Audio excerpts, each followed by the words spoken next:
Baru 12.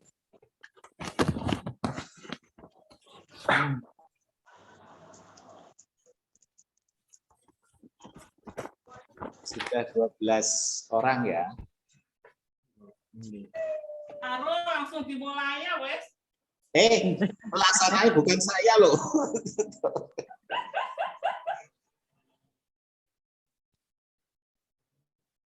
Nunggu Pak Dwi dulu, Bu. Siap. Pak Dwi belum masuk ya, Mas Ali? Belum Belum ya.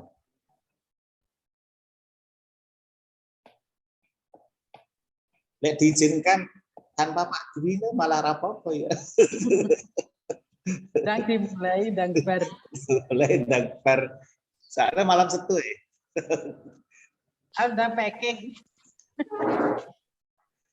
Mau packing bunuk ini bunuk kami.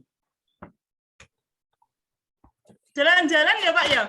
Raker jalan-jalan. Raker di Jogja. Alah, uni ini raker toh. Raker jo ya. Kapan berangkatnya? Sesuk isuk jam 2. Besok. Oh, Sabtu tak, Pak? Gak boleh hari efektif. Pokoknya kudu kerja terus walaupun Sabtu Minggu. Ah, teori ini kan ngono. Sugeng siang Pak Dwi. Nanti Pak, ini Malang, Pak. Jogja. Ya. Oh, Jogja. Derek Di hotel, hotel mana? Merbabu Merapi. Kulon derek. Monggo. Oh, Assalamualaikum Pak Dwi. Assalamualaikum.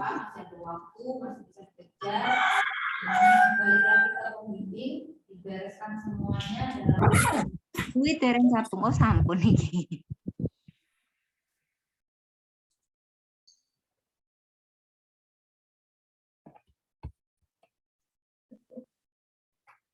Pak Listiawan, kok nggak muncul kameranya? Itu baru muncul ya. Setiawan izin. Selamat siang Pak Mul. Siang. Kayaknya di pantai ya itu. Boten Pak, ini kita bengkel nih Pak. Oh, nggak pikir pantai suaranya keberbek. Bengkel. Saya kenal praktek, pot Pak. motor. Oh iya. Besti, sugeng siang.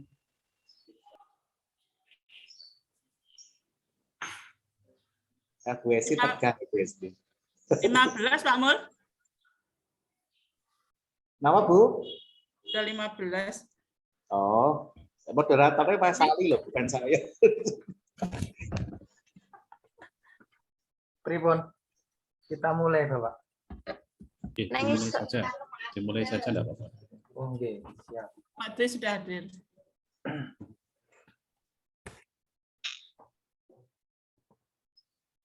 Baik, Assalamualaikum warahmatullahi wabarakatuh.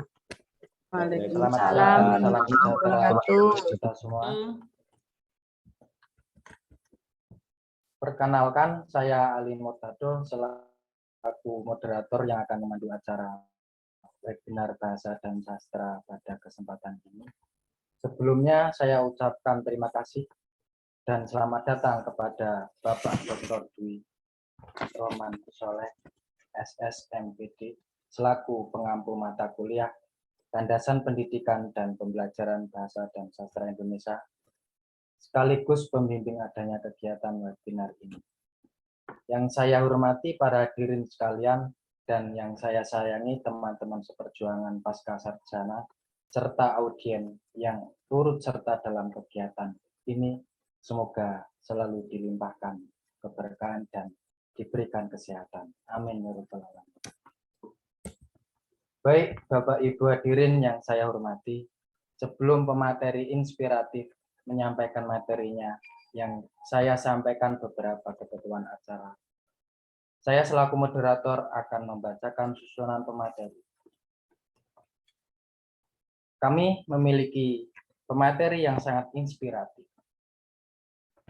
Pemateri pembuka yang akan dibawakan oleh Ibu Nurul Hidayati dengan judul meningkatkan kemampuan bercerita melalui metode role playing dan media audiovisual pada siswa kelas 2 SD Negeri 1 Tawangrejo.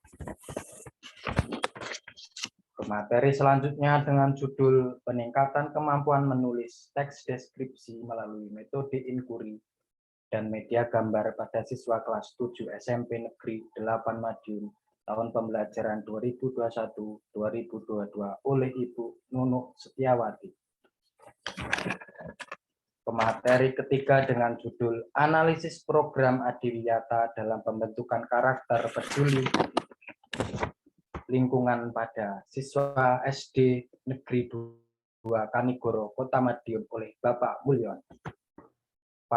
Pemateri penutup yang akan disajikan oleh Bapak Sujani dengan judul motivasi belajar di masa pandemi COVID-19. Baik, langsung saja pemateri pertama oleh Ibu Nurul Hidayati dengan judul meningkatkan kemampuan bercerita melalui metode role playing dan media audiovisual pada siswa kelas 2 SD Negeri 1 Tawangrejo. Dipersilahkan.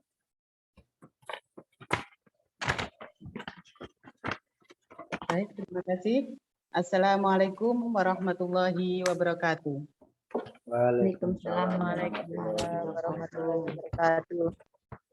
Bapak Dr. Andes Dwi Rohman Soleh, SSMPD yang kami hormati, teman-teman pasca sarjana Bahasa Indonesia yang kami sayangi dan serta pemirsa semuanya, pada kesempatan yang berbahagia ini marilah kita senantiasa bersyukur kehadirat Allah SWT yang telah memberikan kita rahmat, taufik serta hidayahnya sehingga kita masih diberi kesempatan untuk bertatap muka meskipun lewat maya dalam keadaan sehat walafiat.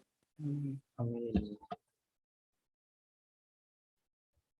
Bapak Ibu yang kami hormati, sebelum kami menyampaikan materi kami, pertama kami sampaikan kepada yang terhormat Bapak Dr. Dwi Rohman Soleh SSMPD yang telah membimbing kami selama 1 semester.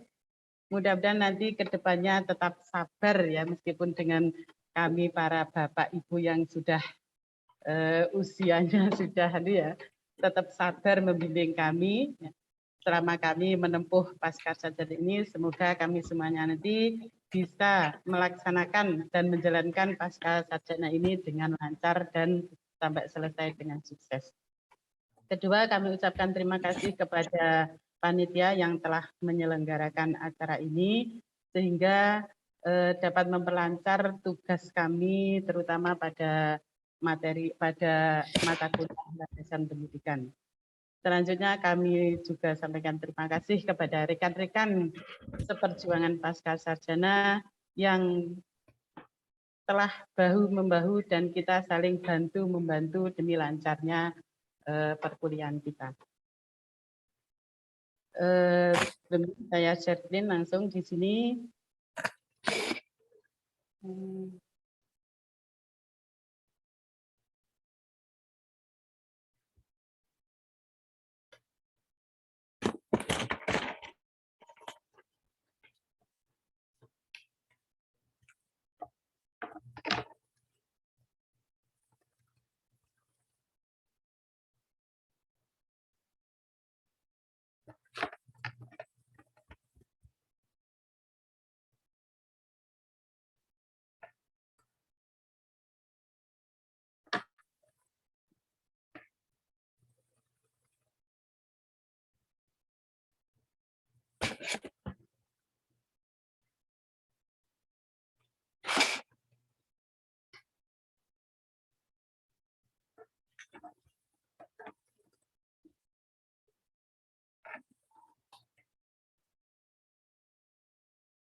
Baik, Bu Nurul dipersilakan.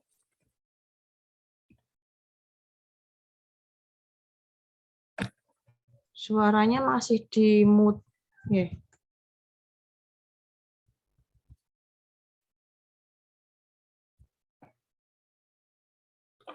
Bu Nurul.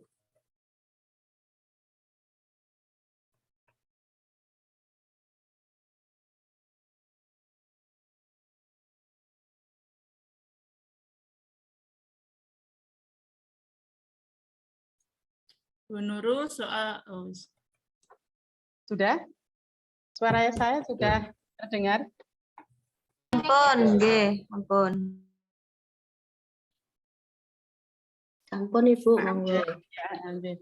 Terima kasih. Maaf tadi ada kendala sedikit ya. Di sini kami mengambil judul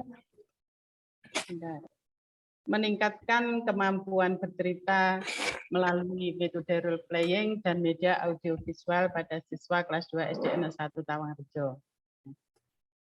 Sebelum kita nanti menginjak materi, kita akan mengenal apa itu bercerita. Bercerita yaitu merupakan kegiatan berbahasa yang bersifat produktif. Artinya dalam bercerita seseorang melibatkan pikiran, kesiapan mental, keberanian perkataan yang jelas sehingga dapat dipahami oleh orang lain. Dengan kata lain, bercerita adalah salah satu keterampilan berbicara yang bertujuan untuk memberikan informasi kepada orang lain dengan cara menyampaikan berbagai macam ungkapan, berbagai macam perasaan sesuai dengan apa yang dialami, dirasakan, dilihat, dan dibaca. Sesuai pengamatan kami di SD kami, yaitu ada beberapa kendala yang dialami oleh siswa kami. Di antaranya yaitu, pertama, siswa masih mengalami kebingungan dalam mengungkapkan kata-kata. Ya, jadi siswa disuruh bercerita di depan, masih kebingungan ya, dengan kata-kata yang akan diungkapkan. Kemudian masih rendahnya keberanian siswa untuk menyampaikan pendapat dan gagasan mereka.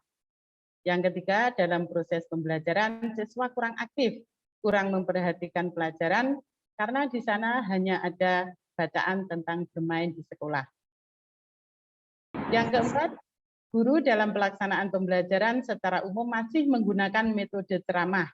Media yang digunakan masih monoton, yaitu hanya menggunakan buku, teks sebagai satu-satunya media pembelajaran dan membuat siswa merasa bosan dan malas dengan materi-materi yang disajikan dalam pembelajaran. Kemudian untuk mengatasi masalah-masalah yang dihadapi siswa dan tadi, guru harus mencari beberapa metode yang cocok dan media yang sesuai untuk agar siswa itu bisa mampu berbicara sehingga bisa meningkatkan atau nilai siswa bisa mencapai KKM.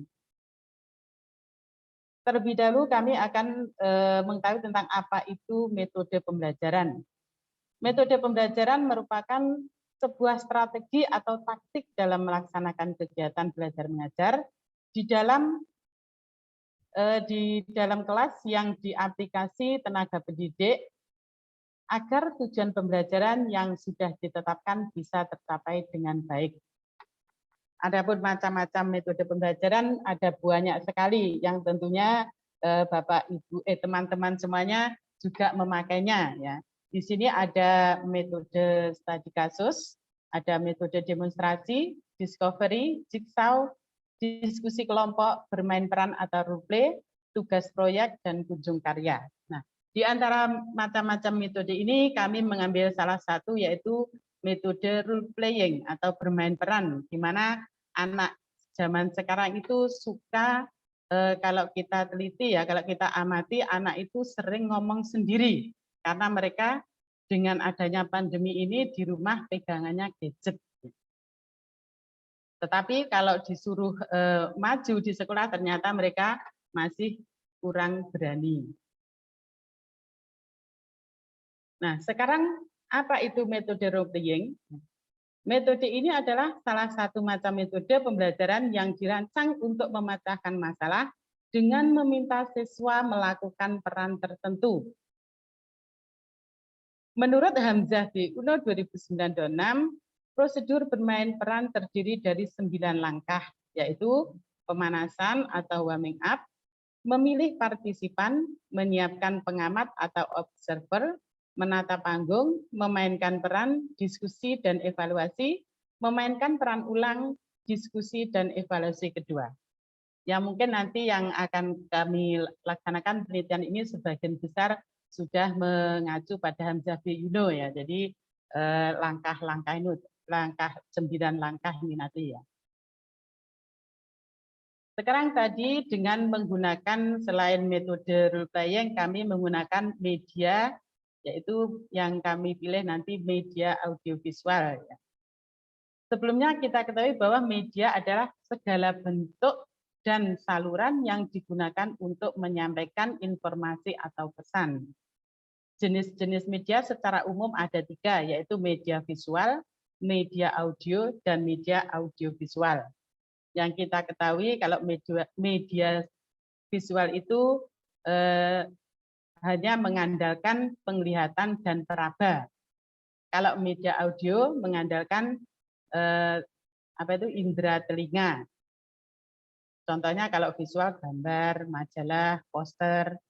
Kalau audio yang berhubungan telinga ya radio, musik, kaset. Nah,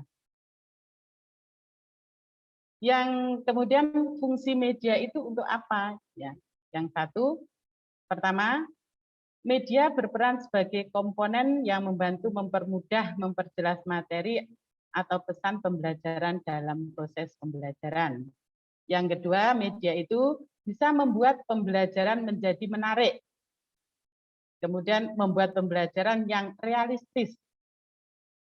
Yang keempat, fungsinya untuk menjangkau sasaran yang luas. Yang terakhir, untuk menghilangkan verbalisme yang hanya bersifat kata-kata.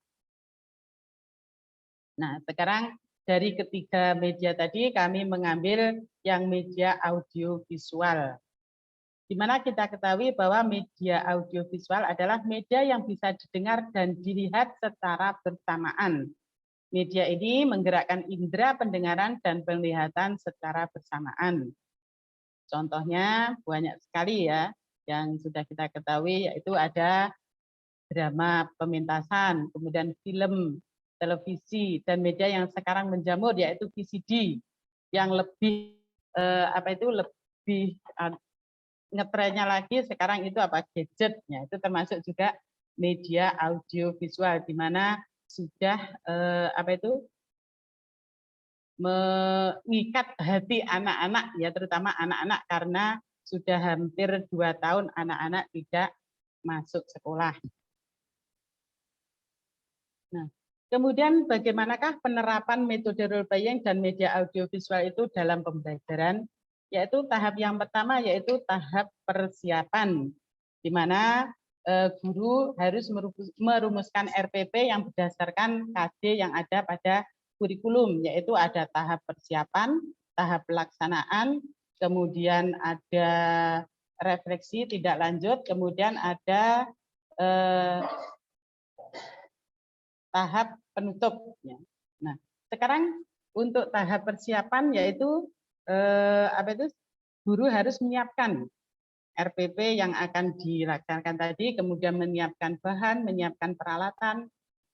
Kemudian tahap pelaksanaannya yaitu kita nanti akan di dalam kelas ya menayangkan video dulu ya. Jadi anak kita sebelumnya kita terangkan ya tentang, kalau di sini saya mengambil materi kelas 2, nah, tentang lingkungan. Jadi hidup rukun dalam lingkungan, yaitu di materi kelas 2 ya. Jadi anak-anak nanti ditayangkan, kalau di sini nanti saya menayangkan film Upin Ipin yang dimana sekarang itu lagi ngetren ya, film Upin Ipin. Jadi nanti yang filmnya nanti bercerita ada yang jadi kepala desa, nah itu ya dia mencari itu. Kemudian nanti anak prosesnya anak itu nanti mengamati film itu tadi. Setelah itu sebelumnya kita buat kelompok anak itu ya, jadi kelompok, kemudian mengamati, nanti anak disuruh demonstrasi setelah melihat tayangan film tadi.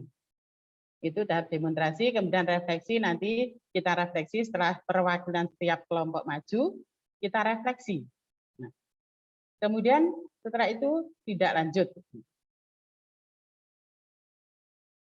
Mungkin itu yang dapat kami sampaikan. Kurang lebihnya mohon maaf. Nanti mohon saran kritik dari Bapak Dwi Rohman khususnya dan dari teman-teman demi kesempurnaan penelitian kami. Terima kasih. Assalamualaikum warahmatullahi wabarakatuh. Waalaikumsalam warahmatullahi wabarakatuh. Waalaikumsalam warahmatullahi wabarakatuh. Terima kasih Ibu Nurul Hidayati atas paparannya. Dan selanjutnya pemateri kedua dengan judul peningkatan kemampuan menulis teks deskripsi melalui metode inquiry dan media pada siswa kelas 7 SMP Negeri 8 Madiun tahun pembelajaran 2001-2002 oleh Ibu Nunuk Setiawati. Dipersilakan. Bismillahirrahmanirrahim. Assalamualaikum warahmatullahi wabarakatuh. Waalaikumsalam. Terima kasih waktu yang diberikan. Yang saya hormati Bapak Dr. Andes Dwi Rohman, SSMPD, Ketua Program Magister Pendidikan Bahasa dan Sastra Indonesia.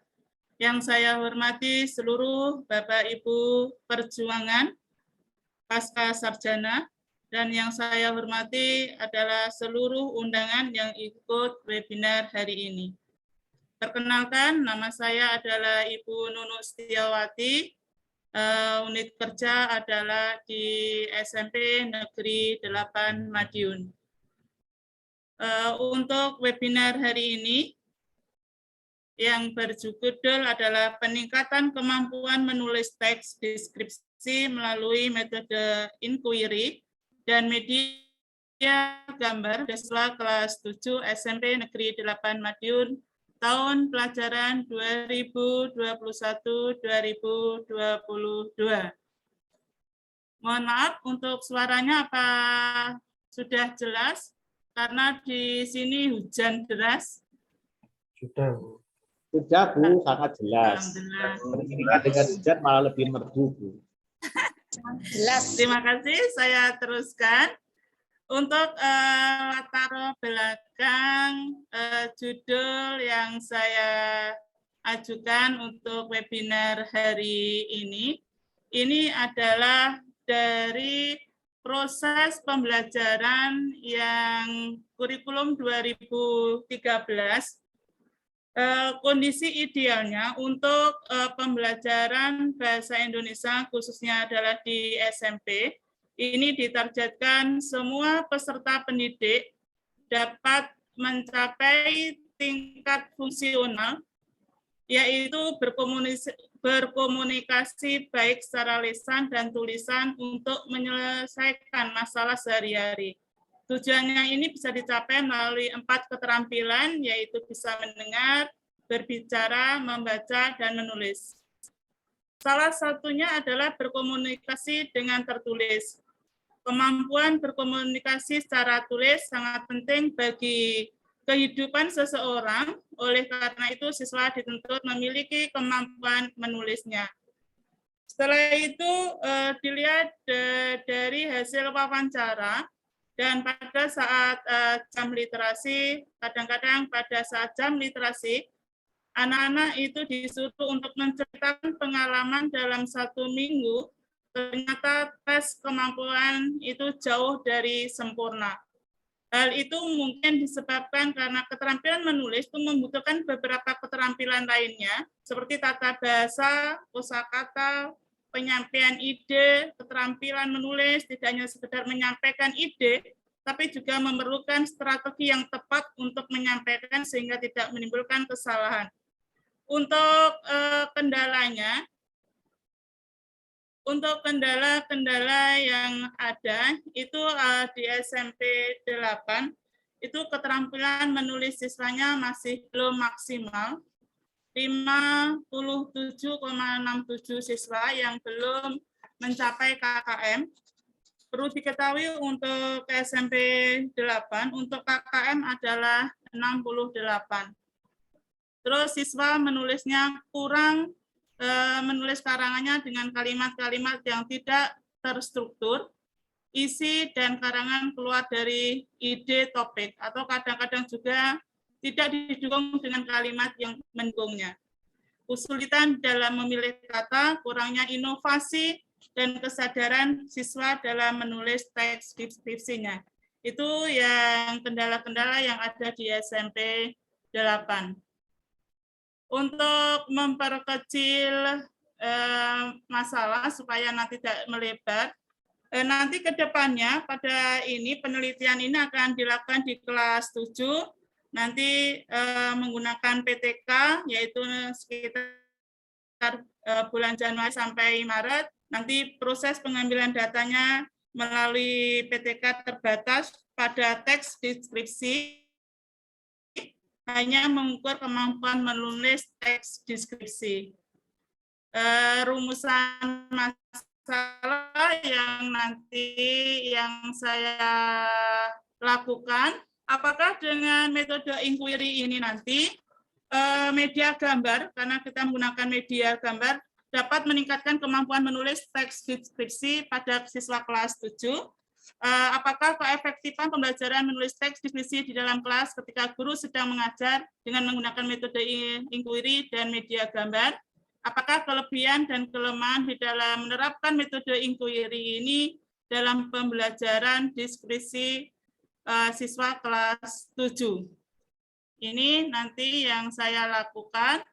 Terus untuk teoritiknya, kajian teoritiknya, itu adalah menurut Kaplan bahwa menulis untuk bisa menyampaikan ide kepada pembaca dengan jelas dipahami sehingga diperlukan beberapa aspek lainnya seperti tanda kata, tanda baca, tata bahasa, dan kosakata agar tujuan yang diinginkan bisa tercapai.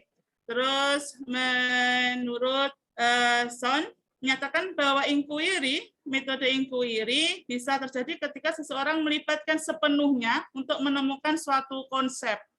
Menurut Daryanto, media visual, karena saya menggunakan media gambar, itu semua alat peraga yang digunakan dalam proses pembelajaran bisa dinikmati lewat panca indera.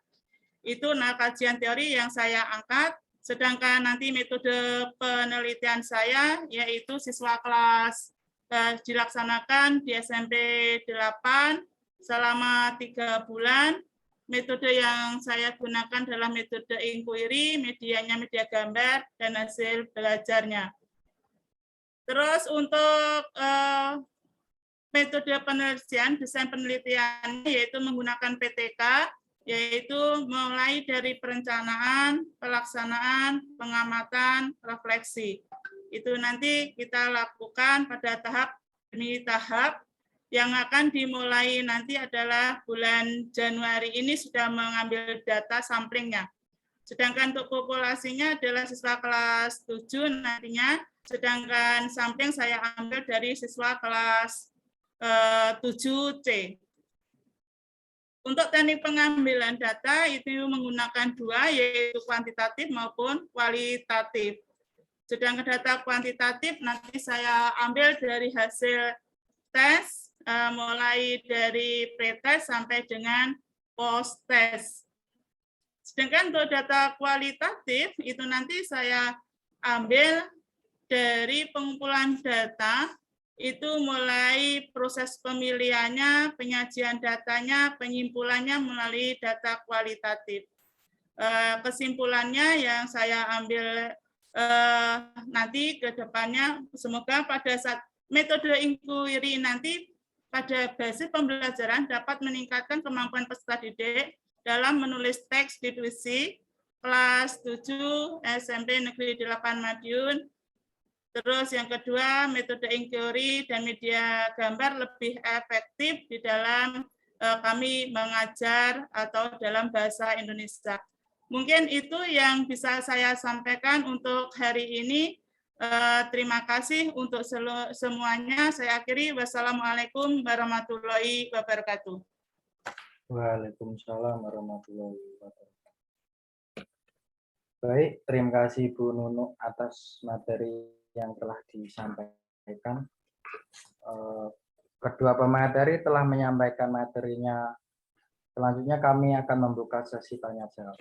Dan untuk pertanyaan yang pertama dari Ibu Sri Rahayu kepada Ibu Nurul.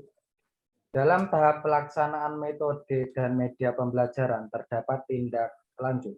Mohon dijelaskan tindak lanjut yang diberikan terkait hasil yang dicapai peserta didik berbeda. Terima kasih atas pertanyaan dari Bu Sri Rahayu, ya. Dan di sini kami untuk tindak lanjutnya kami mengadakan observasi. Jadi ada lembar observasi yang kami berikan kepada teman kelompok yang lain. Jadi waktu temannya tampil itu selain mereka mengamati temannya, kami juga ada lembar observasi.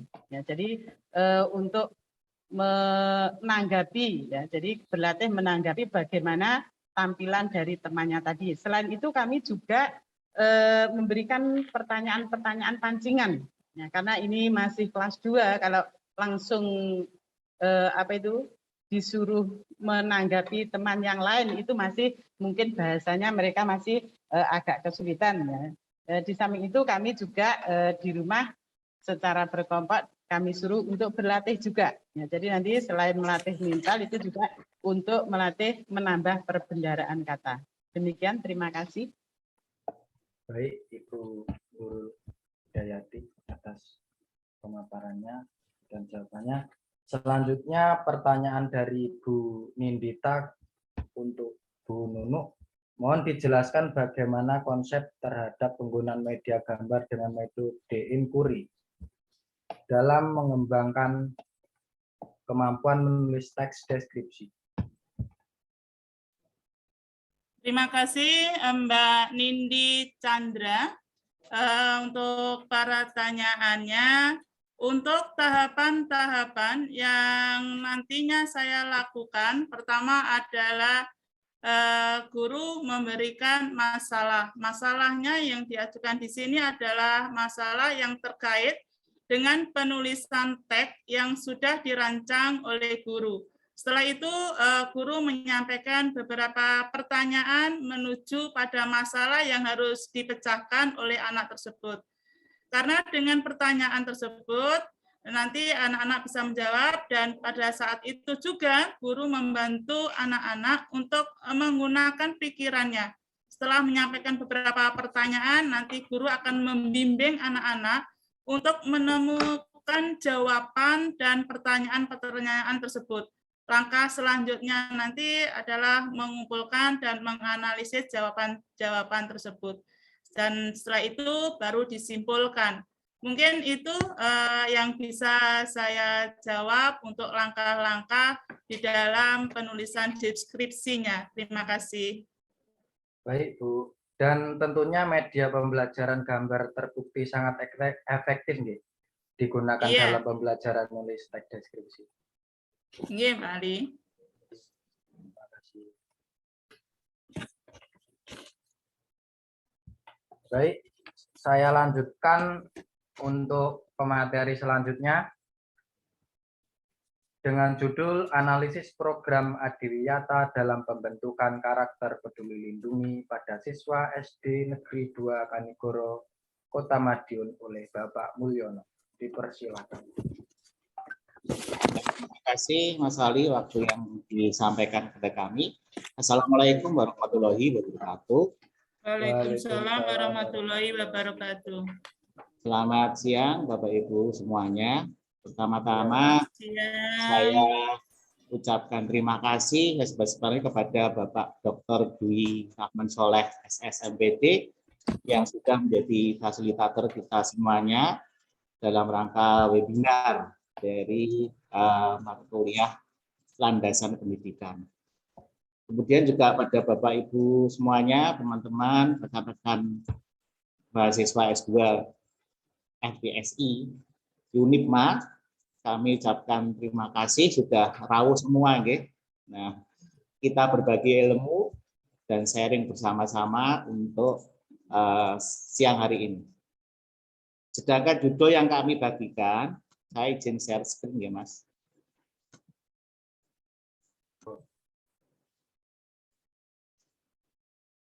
Ini Bapak Ibu yang saya bagikan hari ini adalah mengenai analisis program Adiwiyata dalam pembentukan karakter peduli lingkungan pada siswa SDN 02 Kanigoro Kota Madiun. Ya, berbicara tentang program Adiwiyata ini tidak asing lagi bagi Bapak Ibu kepala sekolah ya, atau Bapak Ibu guru yang sudah mengajar di sekolah. Ini program yang kekinian ya, program yang kita laksanakan sampai saat ini, di mana salah satunya bisa meningkatkan kepedulian anak terhadap lingkungan sekitar. Nah, ini dasar yang kami berikan untuk judul di sini. Kami ambil dari visi misi sekolah kami, yaitu terwujudnya insan yang berimpact, berbudaya, berprestasi, dan berwawasan lingkungan. Ya, lingkungan hidup tentunya ya. Kemudian saya kutip dari salah satu misinya, ada dua itu, mencegah terjadinya pencemaran lingkungan hidup, mencegah terjadinya kerusakan lingkungan hidup yang berada di sekolah. Kemudian yang kedua adalah dari Permen LH nomor 52 dan 53, di mana yang 52 itu mengenai gerakan peduli dan berbudaya lingkungan hidup sekolah, disingkat dengan GPPLHS. Ini singkatan baru ya Bapak Ibu, ini istilah lain dari Adiwiyata.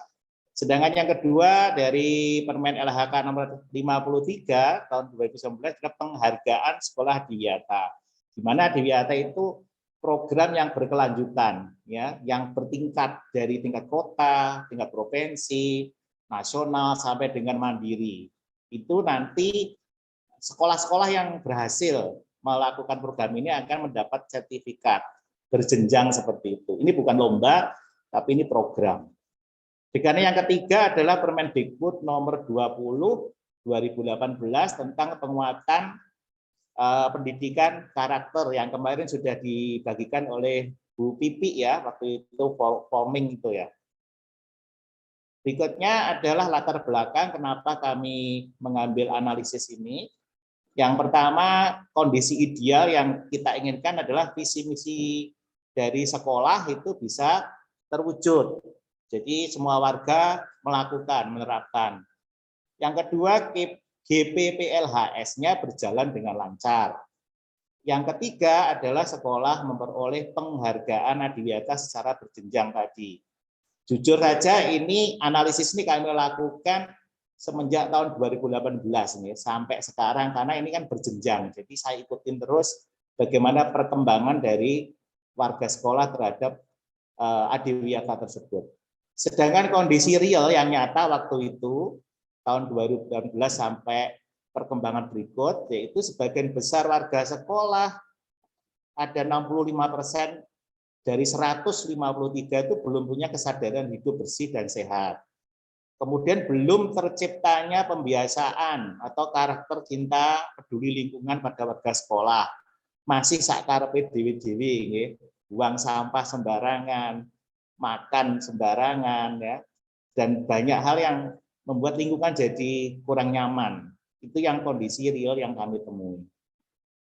Sehingga kami memberikan solusi tindakan berdasarkan pada latar belakang dan permasalahan, maka solusinya adalah ditawarkan program Adiwiyata bagi sekolah. Sehingga tadi permasalahan-permasalahan nanti bisa terpecahkan di sini.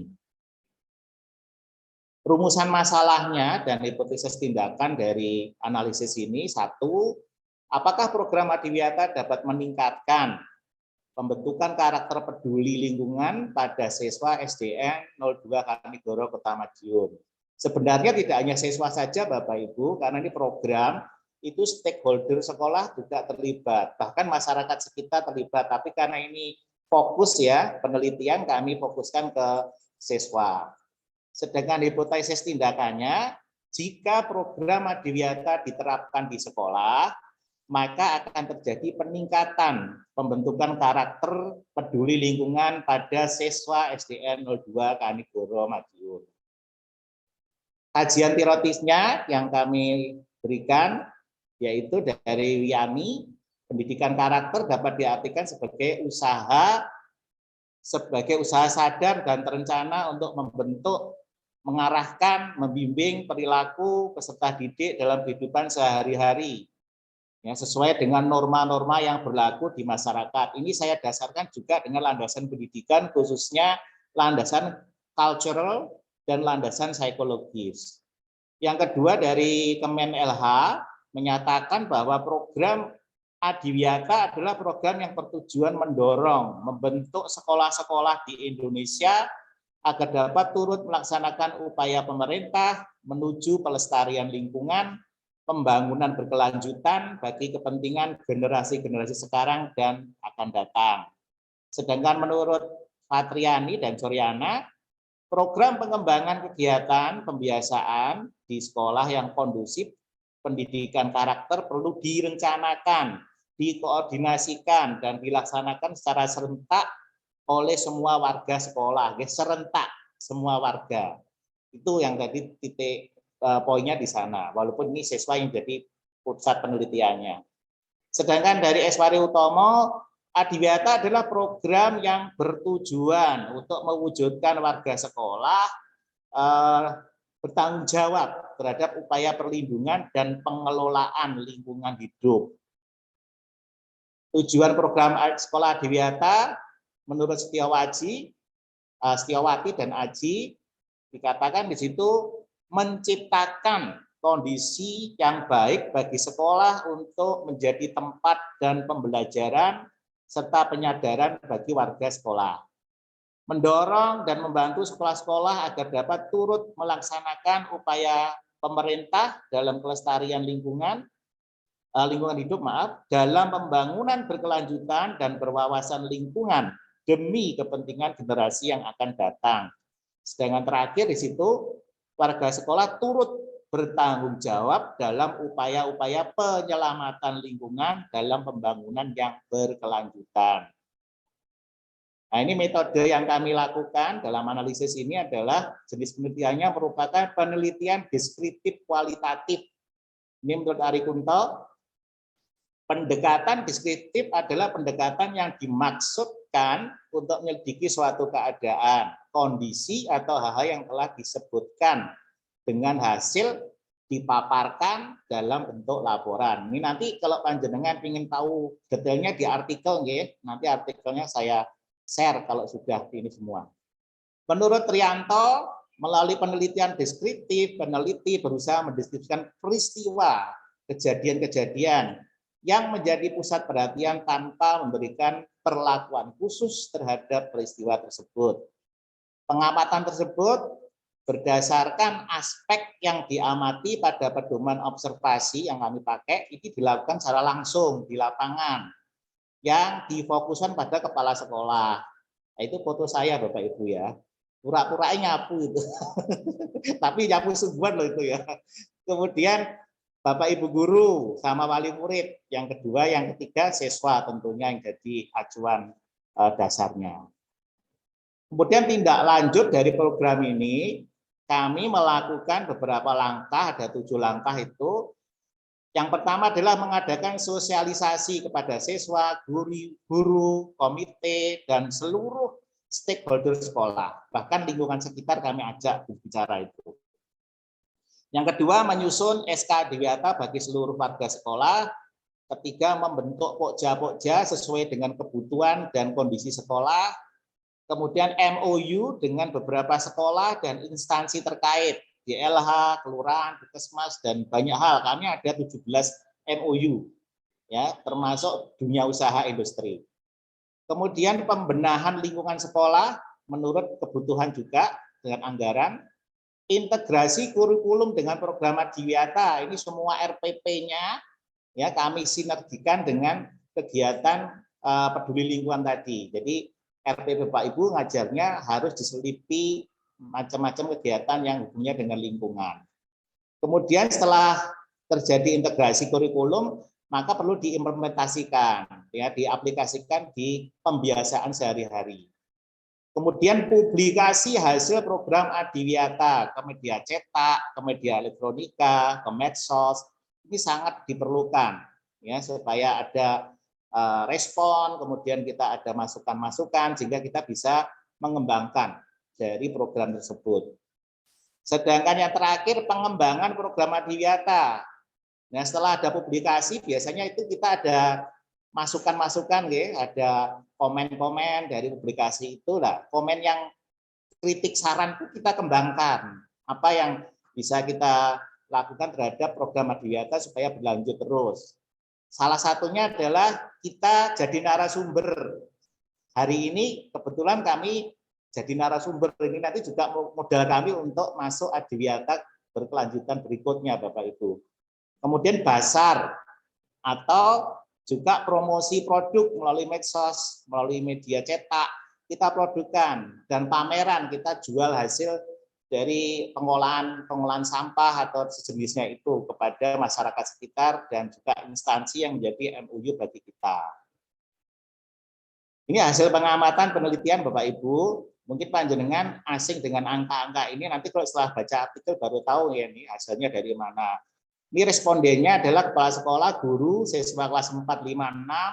Kemudian ini total skor peduli lingkungan sama total program Adiwiyata ini diambil dari angket, observasi, ya, dan juga pengisian dari tes yang kami lakukan anak dan juga pengamatan. Sehingga muncullah angka-angka itu. Nanti lebih jelas di artikel ada. Indeksnya adalah 86,51% untuk total lingkungan, sedangkan Adiwiyata 87, yang semula hanya 65. Setelah program ini kita laksanakan muncul angka ini 86 dan 87 sehingga ada peningkatan peduli karakter.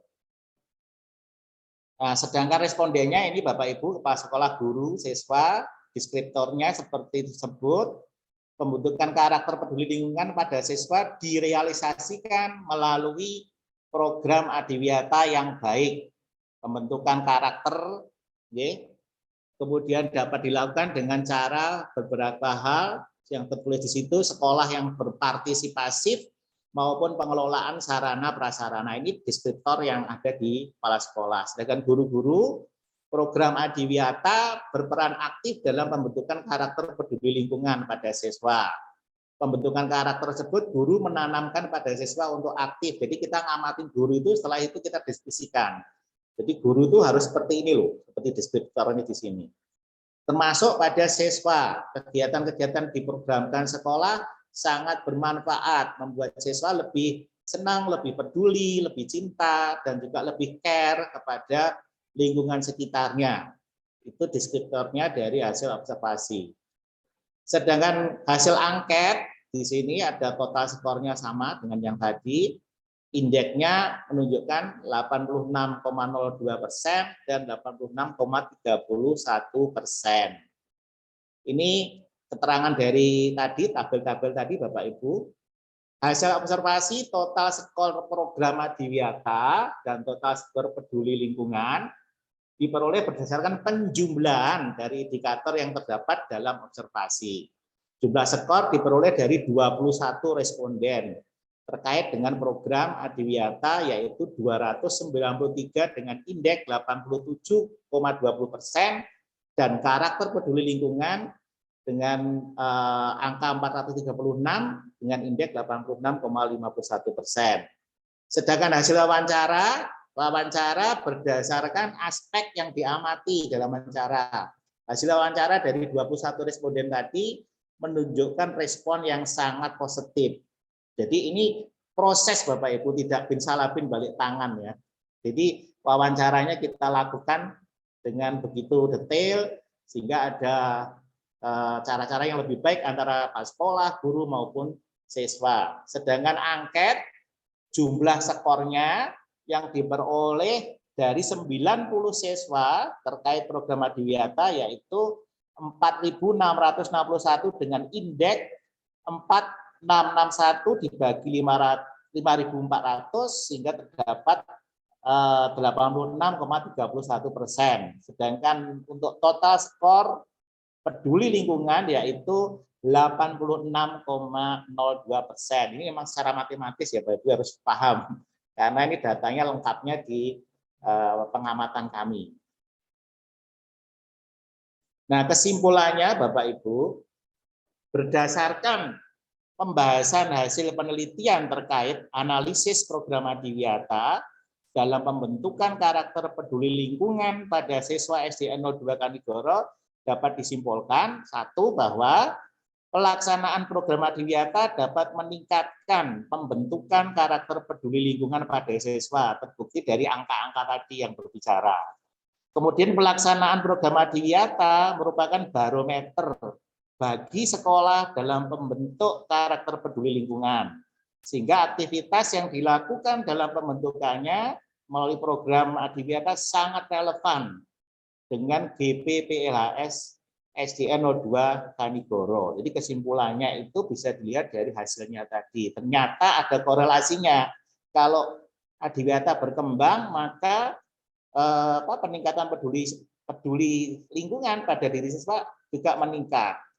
Ini bukti-bukti Bapak Ibu yang kami sampaikan dari tahun 2018 sampai sekarang. Ini adalah proses pembentukan pembiasaan anak-anak peduli lingkungan dengan piket harian, kerja bakti, Jumat bersih, dan sebagaimana. Sedangkan ini salah satu program pengelolaan sampah. Jadi sampah jangan sampai dibiarkan, ini kita kelola jadi kompos.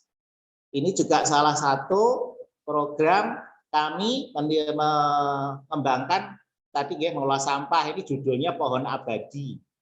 Pot dari handuk bekas amat baik ditanami. Itu akronimnya seperti itu. Nah, kemudian yang ini adalah inovasi radiator. Saya beri nama air pendekar. Air pendingin radiator kendaraan. Itu singkatannya itu diambil dari limbah air AC. Kita olah menjadi air radiator. Monggo yang ngersake bisa japri. Promosi ya dia. Kemudian yang ini inovasi paku telur. Paku telur itu pupuk asal kulit telur. Jadi ini pupuk ini sangat bagus dan juga higienis, tidak mengandung zat kimia, tapi bisa mengusir semut dan kutu-kutu pada tanaman. Ini sudah kami uji coba Bapak Ibu ya. Untuk ini juga salah satu inovasi kami. Jadi anak-anak itu tidak hanya sekedar bersih sehat, tapi juga diajak entrepreneur, ya berusaha melalui Adiwiyata. Dan ini Hari Sejuta Pohon dari SDN 02 Kanigoro selalu kita publikasikan melalui medsos, YouTube, dan sebagaimana. Bapak Ibu ingin tahu, bisa buka channel YouTube ya, SDN 02 Kanigoro. Itu semuanya ada di sana. Dan puncaknya ini Bapak Ibu, foto yang terakhir ini penghargaan yang kami terima secara berjenjang. Dari mulai kota, provinsi, kemarin nasional, dan saat ini kami maju ke Adiwiyata Mandiri. Nah, itu terbukti bahwa dengan Adiwiyata, siswa, guru, warga sekolah sekarang jadi terbiasa dengan cinta peduli lingkungan. Jadi buang sampah sudah nggak sembarangan, hidupnya jadi sehat, dan juga kita dapat wirausaha bersama dari program Adiwiyata di sini. Mungkin itu saja Bapak Ibu yang bisa saya sampaikan. Terima kasih untuk semua perhatiannya. Semoga ini bermanfaat dan barokah. Wassalamualaikum warahmatullahi wabarakatuh. Waalaikumsalam warahmatullahi wabarakatuh. Terima kasih Bapak Mulyono atas materinya yang sangat inspiratif. Adanya Adiwiyata di sini tentunya bisa menanamkan karakter peduli lingkungan sejak dini pada peserta didik. Dan semoga dengan melakukan pembenahan-pembenahan di semua sektor akan tercipta lingkungan sekolah yang bersih, nyaman, rindang, indah, dan berwawasan lingkungan. Baik, itu dari Bapak Mulyono. Selanjutnya untuk pemateri yang terakhir yang akan dipaparkan oleh Bapak Sujani dengan judul Motivasi Belajar di Masa Pandemi COVID-19. Dipersilakan.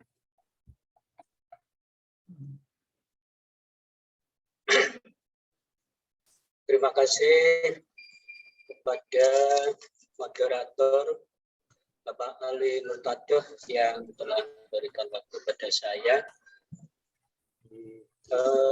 Boleh kami meng-share screen? Boleh Pak, monggo.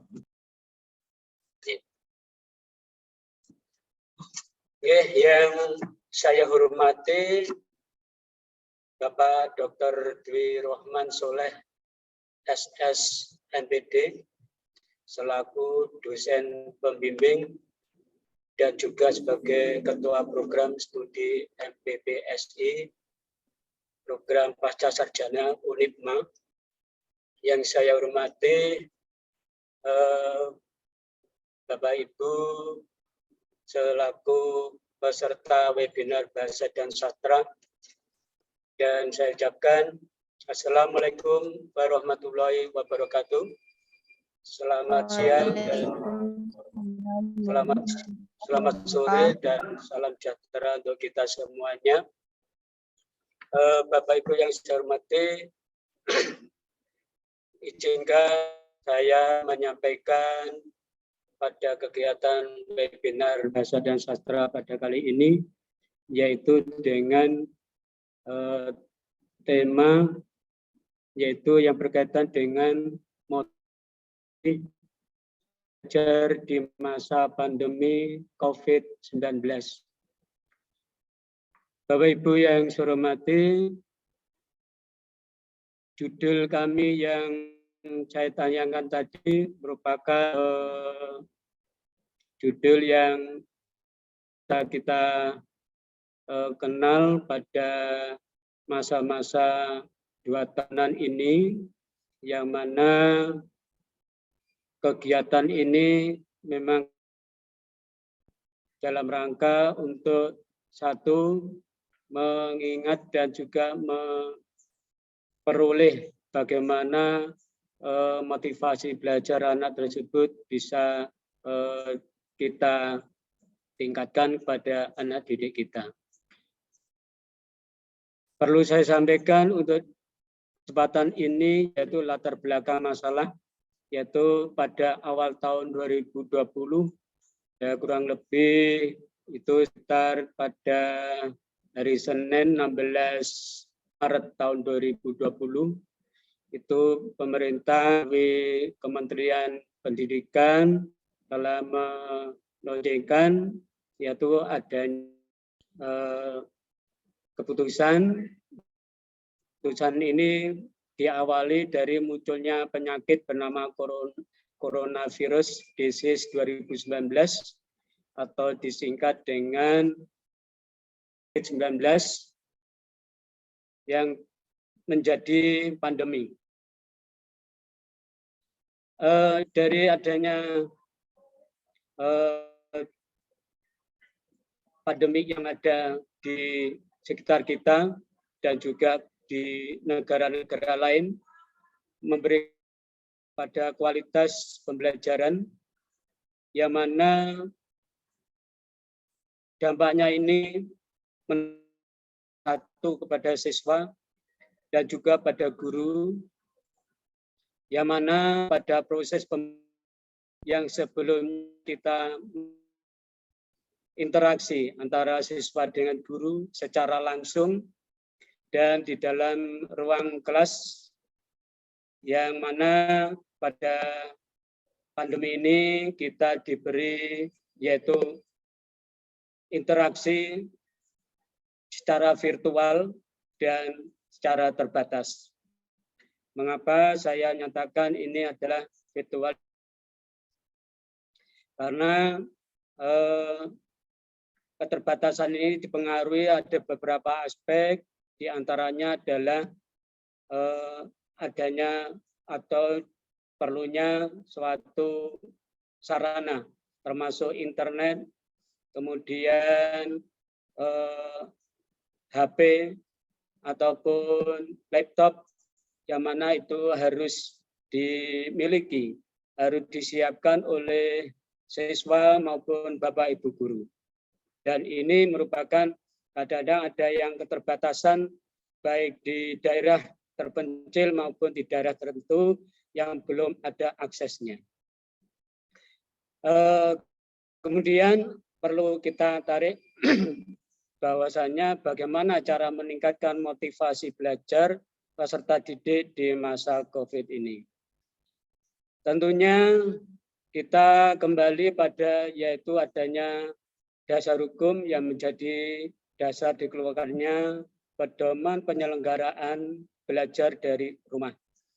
Yang pertama adanya peraturan pemerintah nomor 17 tahun 2010 tentang pengelolaan dan penyelenggaraan pendidikan sebagaimana telah diubah dengan PP nomor 66 tahun 2010 tentang perubahan atas nomor PP nomor 17 tahun 2010 tentang pengelolaan dan penyelenggaraan pendidikan. Kedua, Peraturan Menteri Pendidikan dan Kebudayaan nomor 33 tahun 2019 tentang Satuan Pendidikan Aman Bencana. Dari kedua dasar hukum itu muncullah yaitu tentang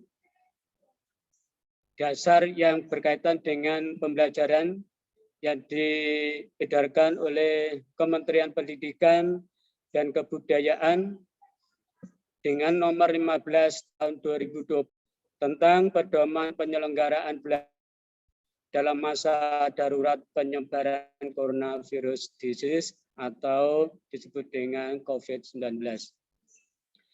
Berikutnya itu ada keputusan yang mana dari tahun 2020 tersebut merajalela dan menyebabkan kelumpuhan di berbagai bidang baik secara sosial, ekonomi, ini sangat mengganggu yaitu adanya COVID ini. Nah, untuk itu setelah dilakukan berbagai pemerintah, kemudian terjadilah beberapa hasil yang mana hasil itu bisa dikendalikan oleh pemerintah dan kebetulan setelah ada kegiatan tersebut muncul keputusan yang berikutnya adalah dari Menteri Pendidikan dan Kebudayaan, Menteri Agama, Menteri Kesehatan, dan Menteri Dalam Negeri Republik Indonesia yang adalah keputusan bersama 4 menteri, diantaranya adalah nomor 03 KB 2021, nomor 384 tahun 2021, nomor HK 01 Menkes 4242 tahun 2021, nomor 440 tahun 2021 tentang panduan penyelenggaraan pembelajaran di masa pandemi coronavirus disease 2019 COVID-19.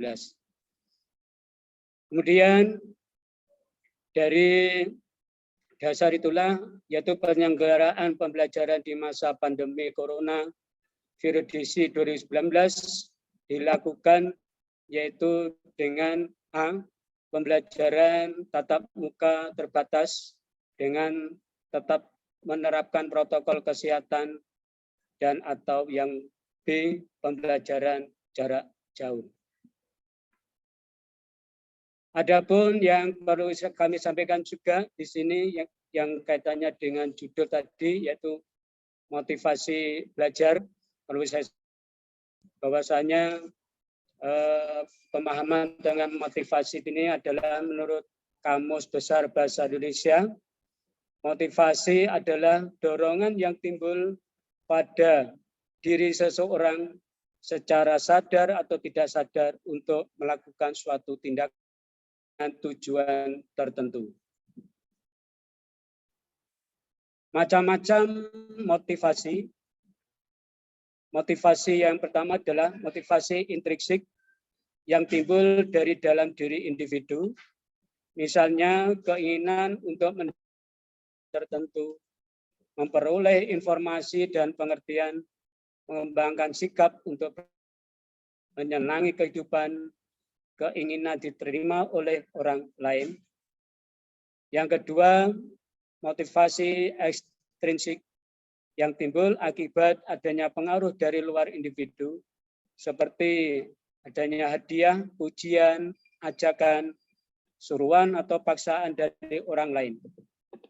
Sehingga dengan keadaan demikian, orang patuh. Ini menurut Tabrani tahun 1992.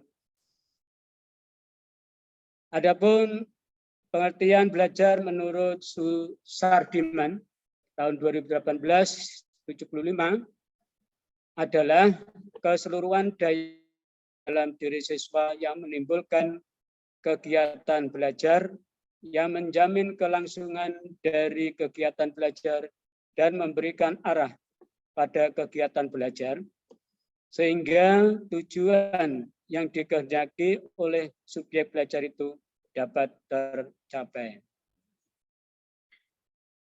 Ciri-ciri motivasi belajar bagi siswa menurut Sardiman yaitu A. Tekun menghadapi tugas, di mana dapat bekerja terus-menerus dalam waktu yang lama, tidak pernah berhenti sebelum selesai. B. Ulet menghadapi kesulitan, yang mana hal ini adalah tidak lekas putus asa, tidak memerlukan dorongan dari luar untuk berprestasi sebaik mungkin, dan tidak cepat puas dengan prestasi yang telah dicapai.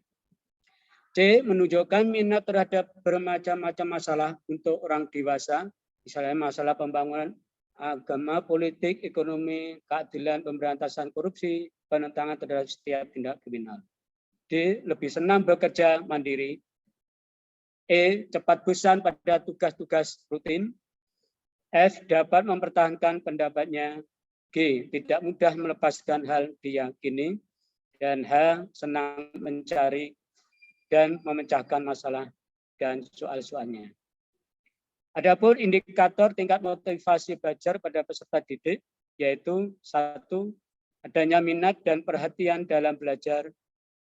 2. Ulet dalam menghadapi kesulitan, mandiri dalam dalam belajar. 4. Ketekunan dalam belajar. 5. Penghargaan dan pujian. Berikut adalah cara mencapai motivasi belajar. 1. Peningkatan kualitas guru. 2. Pemilihan metode pembelajaran yang tepat. 3. Memaksimalkan fasilitas pembelajaran. 4. Pemanfaatan atau penggunaan media. 5. Melakukan evaluasi pembelajaran. 6. Peranan kepala sekolah dan komite sekolah. Adapun peningkatan kualitas guru di sini adalah guru sebagai sosok yang menjadi pelopor dalam proses kegiatan belajar mengajar. Oleh karena itu, sebagai seorang guru harus secara sadar terus meningkatkan kualitasnya. Dan tak hanya bicara tentang kualitas mengajar, tetapi juga lebih dari itu, guru juga berkualitas dalam aspek psikologi anak. Ini harus dikuasai oleh guru untuk menentukan pembelajaran yang bagaimana dan bagaimana memotivasi anak bila mana anak-anak yang belum mendapatkan prestasi atau dalam belajarnya kurang giat, dan inilah peranan dari guru untuk bisa memiliki yaitu aspek psikologi di sini. Dan itu merupakan motivasi belajar pada siswa semuanya. Tentunya yang diinginkan oleh anak-anak adalah motivasi atau inovasi dari Bapak Ibu guru dalam peningkatan kualitasnya, terutama dalam belajar. Yang kedua, yaitu pemilihan metode pembelajaran yang tepat.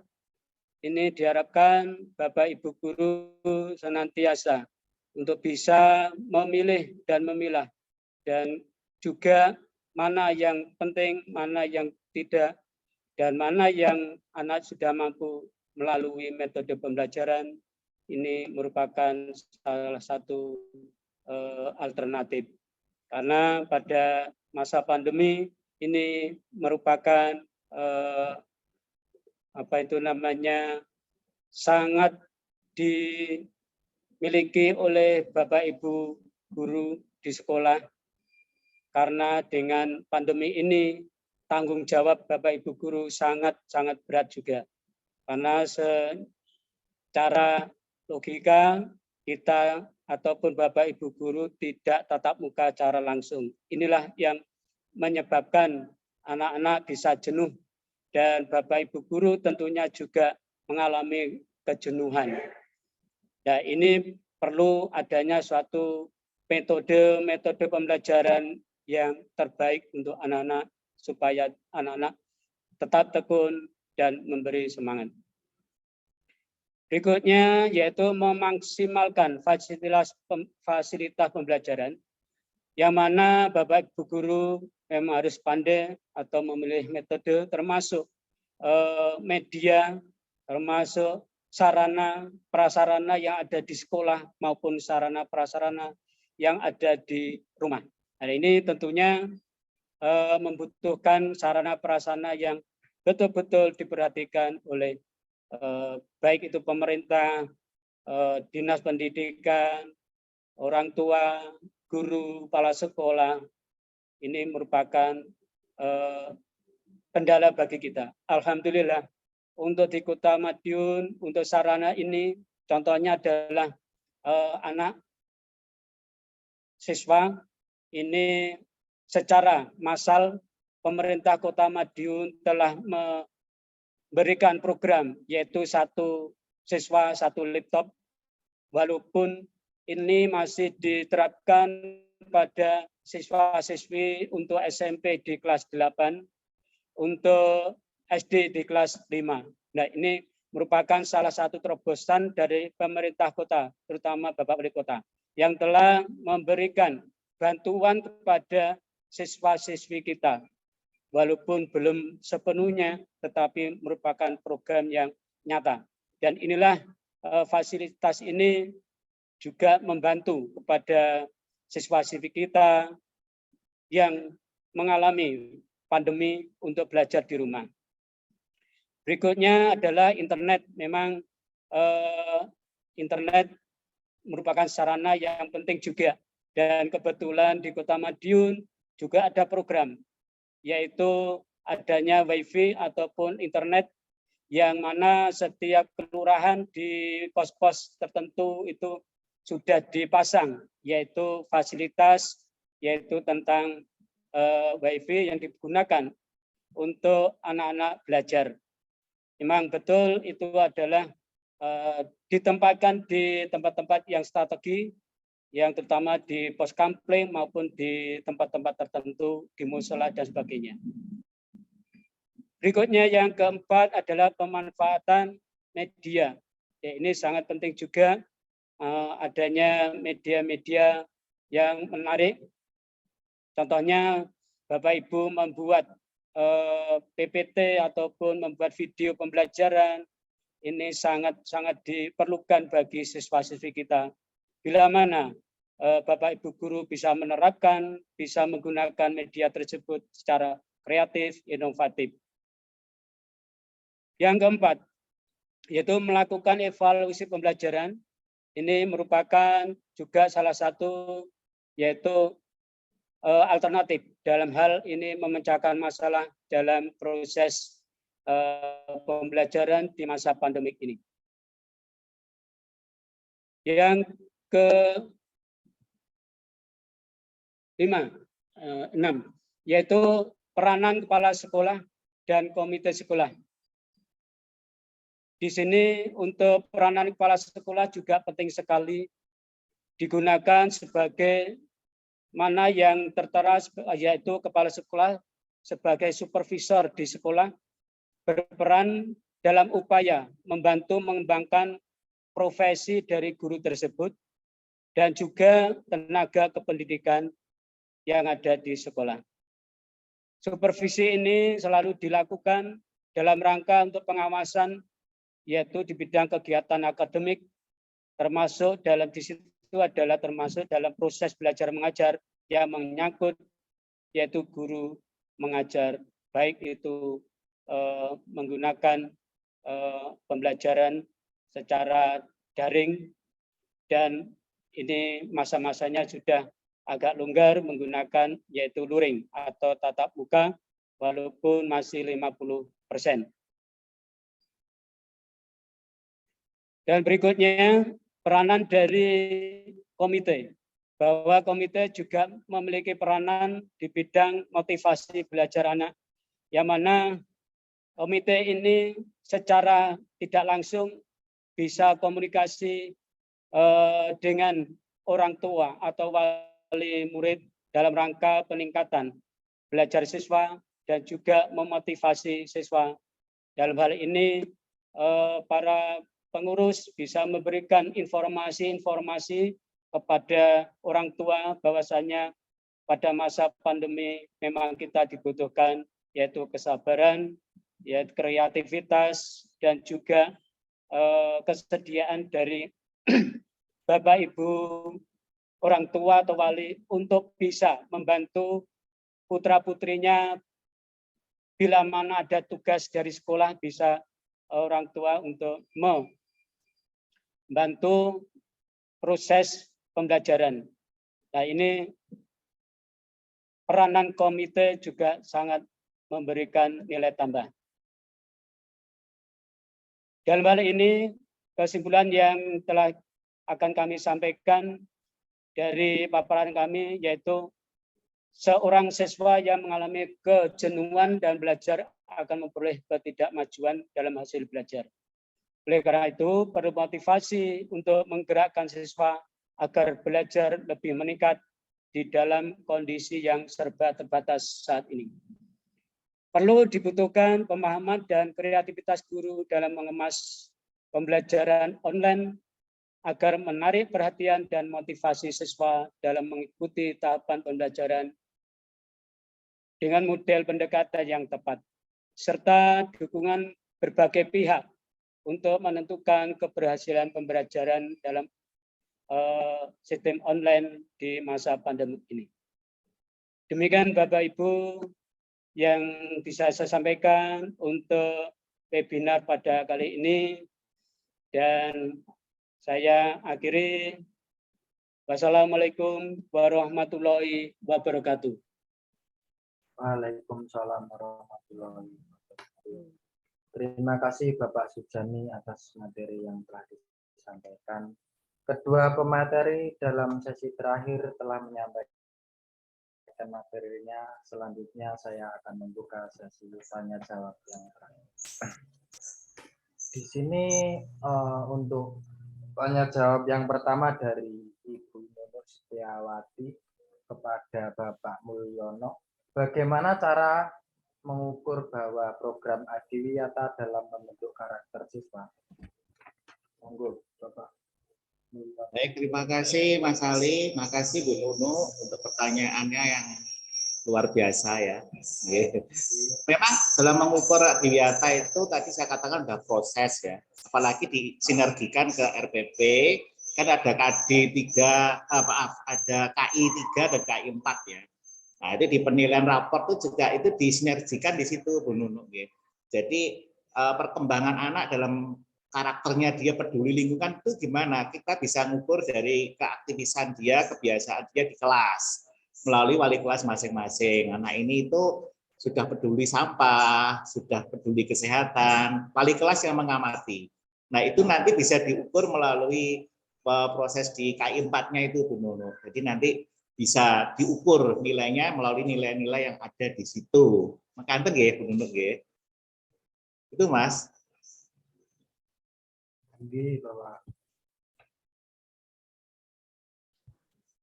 Selanjutnya untuk pertanyaan kedua dari Bu Sri Rahayu, mohon dijelaskan prioritas hasil program Adiwiyata dan kegiatan kelanjutannya untuk Bapak Mulyono. Baik, terima kasih Bu Sri Rahayu.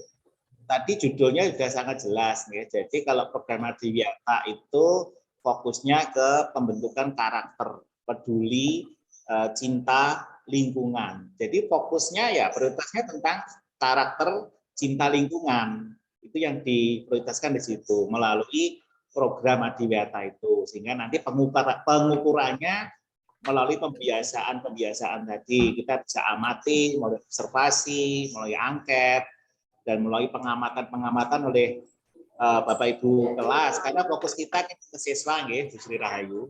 Jadi itu bisa diprioritaskan di karakternya, khususnya cinta peduli lingkungan. Demikian Mas Ali. Baik Bapak. Selanjutnya pertanyaan yang ketiga untuk Bapak Sujani dari Mbak Septiani Lestari. Kepada Bapak Sujani, ciri-ciri motivasi belajar salah satunya tekun menghadapi tugas, dapat bekerja terus-menerus. Pertanyaannya, jika anak terus-menerus belajar, merasa bosan dan jenuh, hal itu bagaimana caranya menghadapinya? Monggo.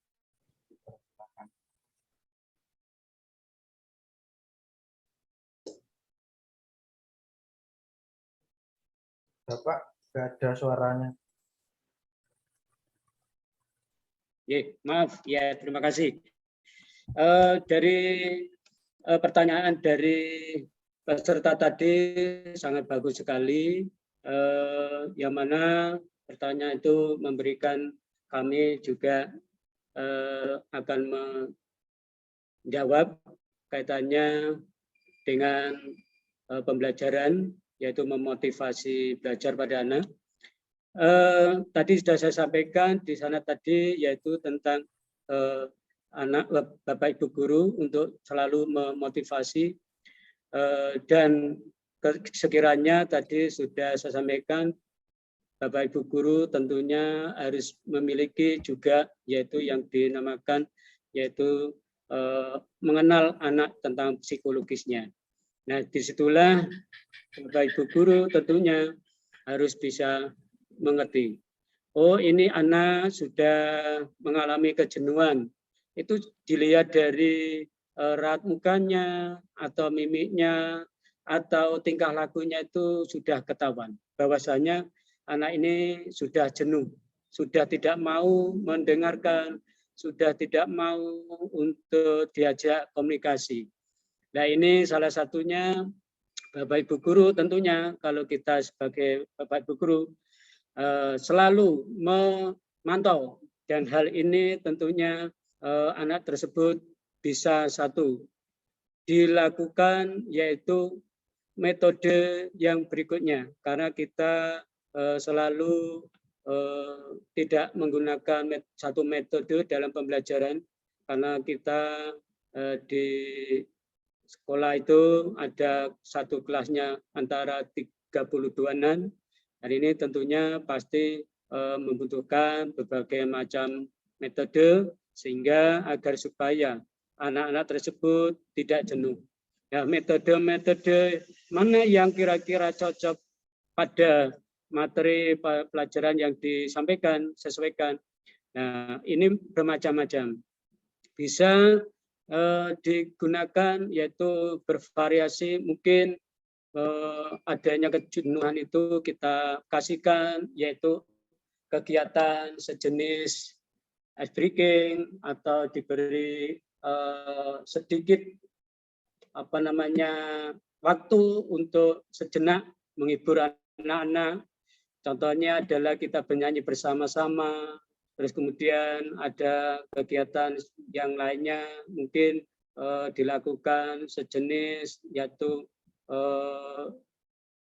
variasi tentang adanya kuis atau dan sebagainya. Itu merupakan satu alternatif ataupun untuk menghindari agar supaya anak-anak tersebut yang tadi yang sudah semangat tidak kendor lagi atau tidak jenuh. Nah, inilah perlu Bapak Ibu selaku pengajar atau guru untuk betul-betul memperhatikan anak-anak agar supaya memiliki metode-metode yang menarik, metode-metode yang bervariasi. Itu juga salah satunya bisa dikembangkan untuk memotivasi anak yang tadi jenuh. Demikian untuk pemaparan jawaban kami. Terima kasih, Pak Moderator. Saya kembalikan. Baik, Bapak Sujani atas pemaparannya. Dan ini untuk pertanyaan terakhir dari Bu Sri Rahayu untuk Bapak Sujani lagi. Mengenai bentuk penghargaannya yang diberikan serta kriterianya serta kapan pemberian penghargaan tersebut diberikan. Terima kasih. Ya, terima kasih. Untuk pemberian penghargaan ini bermacam-macam, tentunya tergantung dari kondisi dari Bapak Ibu guru maupun pengajar, yang mana untuk waktunya ini karena kita memberikan pembelajaran atau memberikan materi tentunya pada saat-saat tertentu. Contohnya adalah pada saat ada proses pembelajaran, disitulah bila mana kita memiliki siswa-siswi kita yang tadinya loyo, yang tadinya kurang semangat, dengan kita beri motivasi, kita beri variasi, kita beri yaitu permainan-permainan sehingga ada perubahan, itulah maka boleh diberi penghargaan, yaitu dengan adanya kita memberikan jempolan atau istilahnya secara fisik kepada siswa dengan mengacungkan jempol, artinya itu suatu penghargaan yang tidak